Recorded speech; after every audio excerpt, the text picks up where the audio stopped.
Evelyn sat frozen on the cold kitchen floor, her phone slipping from her trembling hand.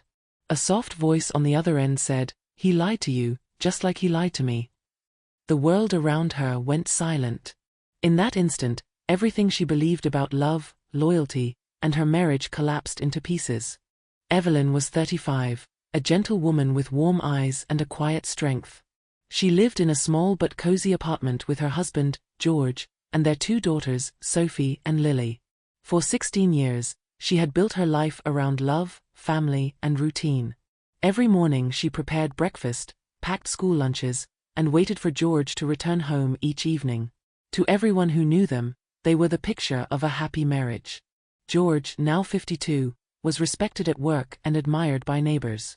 Evelyn often said that love was not about grand gestures but about staying when life became ordinary. Yet lately, she had begun to feel something changing.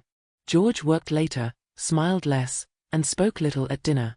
Sometimes, his phone would buzz in the middle of the night.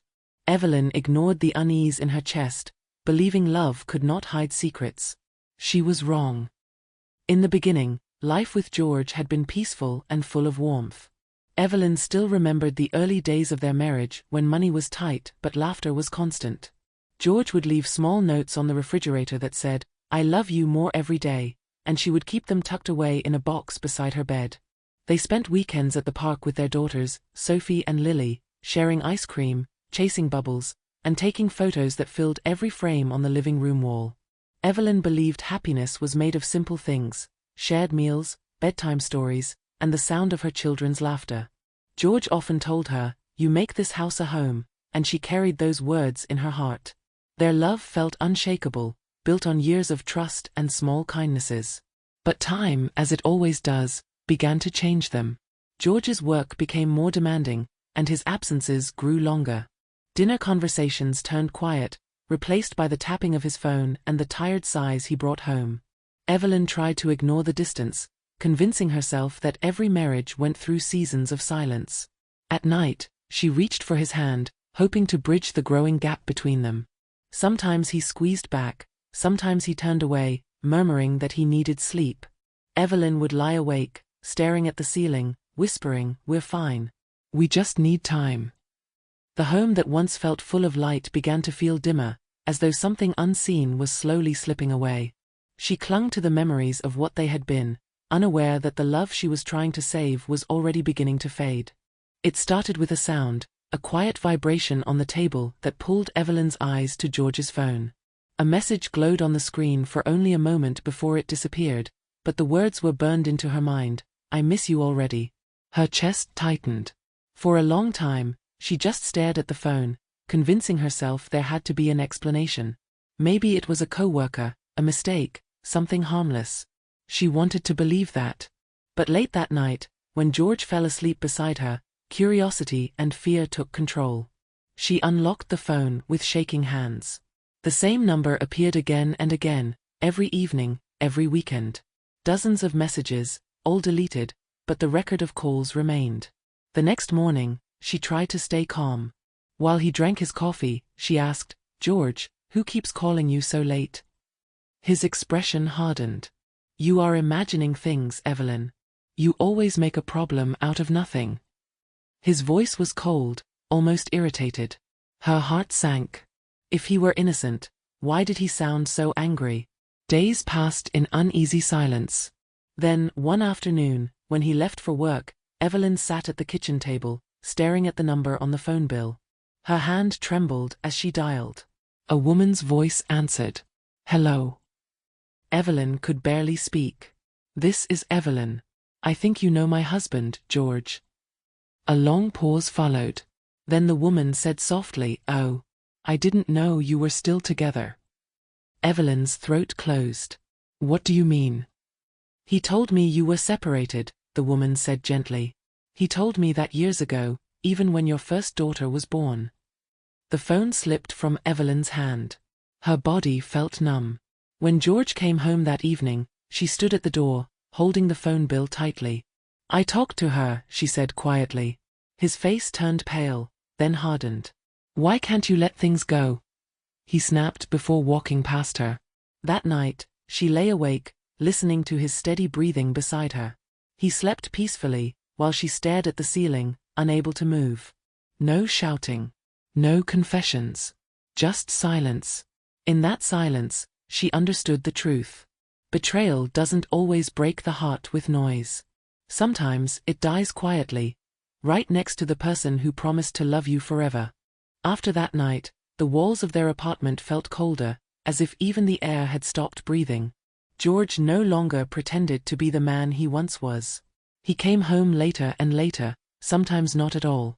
When he did appear, he barely looked at her. He ate in silence, answered questions with a sigh, and scrolled through his phone until he fell asleep on the couch. Evelyn tried to hold the pieces together. "George, we can fix this. We can go to counseling, please. Think of the girls." He didn't even look up. "You're too emotional, Evelyn. You make everything harder than it needs to be." His words cut sharper than any shout. Soon, the bills piled up. George stopped leaving money for groceries and started using the family account for expensive dinners, weekend business trips, and things she never saw. Evelyn checked the statements in disbelief, her hands trembling. He was spending their savings, the future they had built together, on someone else. At night, she sat by the window, watching the city lights fade into the rain. Her youngest daughter, Lily, slept in her lap, her small breaths warm against Evelyn's arm. "I can't keep this family together alone," she whispered to the darkness. One evening, when George finally returned home, she stood in the doorway and said, "We need to talk." He sighed, already impatient. "Evelyn, there's nothing left to talk about." "Nothing left," she repeated softly. He looked at her, calm, almost relieved. "I don't love you anymore. I'm leaving." Her world stopped. He walked into the bedroom, packed a single bag, and avoided her eyes the entire time. 16 years of marriage, 2 daughters, thousands of shared moments, gone with the slow, methodical zip of a suitcase. When the door closed behind him, there was no sound except for the rain tapping against the glass. Evelyn sat at the table, staring at the chair across from her. That was where George used to read bedtime stories, where he once smiled at her over morning coffee. Now it was just an empty seat. She didn't cry. She couldn't. There was only silence, and in that silence, the echo of a life that had fallen apart. The days after George left moved in slow motion. Morning blurred into night, and night into a heavy, endless silence. Evelyn woke only because her daughters needed breakfast, school, and comfort. She smiled for them, but when they turned away, her face fell back into emptiness. The apartment felt like a shell of what it once was. The chair he used to sit in, the coffee mug he always forgot to rinse, the half-empty closet, all reminders of a man who had simply chosen to stop loving her. She tried to eat, but every meal tasted like dust. Sleep came in short, restless bursts filled with memories she didn't want to see. Sometimes, she sat by the window until sunrise, asking herself over and over, was I not enough? But life, uncaring and relentless, continued. The bills didn't stop. The girls still laughed, still called her mom, still needed her warmth. One morning, while brushing her hair, Evelyn caught her own reflection in the mirror. Her eyes were swollen, her face pale, but there was something else there too, a spark of determination. "I can't fall apart," she whispered. "Not for him. Not now." Weeks later, while taking Lily to a nearby park, she passed a small cafe. Inside, through the glass, she saw George. He was laughing with a woman. The woman. Their hands touched across the table, casual, familiar. For a heartbeat, pain twisted inside her chest. But then, unexpectedly, calm followed. There were no tears this time. Just release. That night, when the girls were asleep, Evelyn opened her drawer, took off her wedding ring, and placed it gently inside a small wooden box. "I gave you 16 years, she said softly. "Now I'm giving myself the rest." The air around her felt lighter. The silence no longer hurt. It was still lonely, but now, it was a peaceful kind of lonely. And for the first time in a long while, Evelyn began to breathe again. Healing was not a single moment. It was a long, uneven journey, filled with quiet mornings, late-night tears, and the small courage to keep going. At first, Evelyn only focused on survival. She returned to work, taking a part-time job at a local bookstore. The pay was modest, but the air smelled of paper and ink, and somehow that steadied her. She spent her evenings helping Sophie with homework and braiding Lily's hair before bed. The girls' laughter became her anchor, their innocence a reminder that love could still exist in pure form. Each day she tried to do one thing just for herself: drink coffee slowly, take a walk by the river, read a few pages of an old novel. They were small things, but they stitched her together. The memories of George came less frequently. When they did, they no longer cut deep, they simply passed through, like wind through an open window. Months turned into seasons. Evelyn moved to full-time work and began saving money. She cooked more, wrote again, and even joined a community art class. It felt strange to laugh without guilt, but she let herself. One afternoon, while walking home with groceries, she saw George across the street. His hair was grayer, his face heavier, his eyes tired. For a moment, their eyes met. He smiled faintly, uncertain, almost regretful. Evelyn smiled back. Softly, kindly, but from a distance. Then she turned and kept walking. Her heart was calm. No anger. No longing. Just quiet understanding. That night, she told her daughters a bedtime story about a bird that lost its wings but learned to fly again in the wind. Sophie asked, "Was it hard for the bird to learn?" Evelyn nodded. Yes. But once it did, it never forgot how strong it really was. Later, as she sat by the window with a cup of tea, she realized the story was hers. Healing had not erased the past. It had simply transformed it, into wisdom, into strength, into freedom. She whispered into the night, "I didn't lose my life when he left. I found it." And for the first time, those words felt completely true. Evelyn's life has changed completely. Her new apartment is small, but sunlight fills every corner, and the gentle scent of fresh coffee lingers in the air each morning. The walls are decorated with her daughter's drawings and a few framed quotes that remind her how far she has come. Every day begins with laughter. She wakes the girls, makes breakfast, and plays soft music as they prepare for school.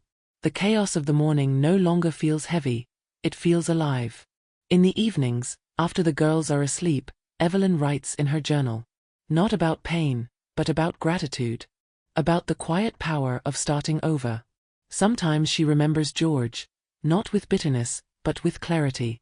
He was a chapter, not the whole book. The ending she once feared became the beginning she needed.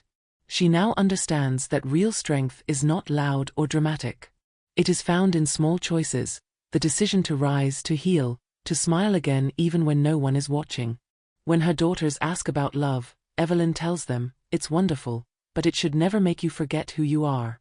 Love should lift you, not erase you." Her story is no longer about betrayal or loss.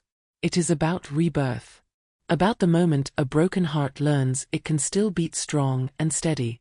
And if she could speak to her past self, she would simply say, "You didn't lose everything. You just lost what was holding you back." Final message to the audience. Even when life shatters your heart, remember, pain is not the end. It is the doorway to strength. Would you forgive the one who hurt you, or would you choose to begin again?